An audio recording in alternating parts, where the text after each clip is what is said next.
এটা কিন্তু আমার রোজকার ডিউটি। মা সকালবেলায় উঠে সব বাসি কাজ করে রাখে, আর আমার ঘুম ভাঙতে ভাঙতে 8টা বেজে যায়, 7:30টাও বাজে দুই একদিন।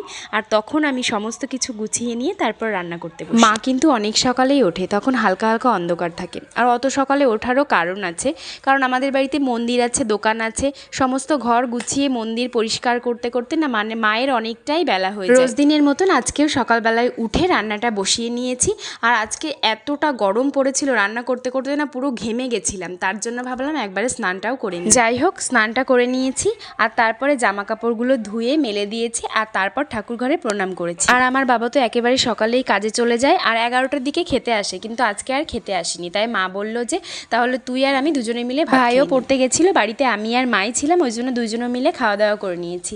আর তারপর দুপুরবেলা না অনেকটা সময় ঘুমিয়েছি। আর বিকেলবেলায় জেঠি বলল যে চল একটুখানি তোর কাকাদের বাড়ি থেকে বেগুন নিয়ে আসি। কাকা রোজ দিনই বেগুন নিয়ে আসতে বলে, তো জেঠি আর আমি গেছিলাম, গিয়ে অনেকগুলো বেগুন তুলেছি। আর তারপর ওখানে বসে থাকতে থাকতে মানে গল্প করতে করতে আস্তে আস্তে সন্ধ্যা লেগে গেছিলো। তারপর আসার সময় বাজারে দিদির দোকানে একটু দাঁড়িয়েছিলাম।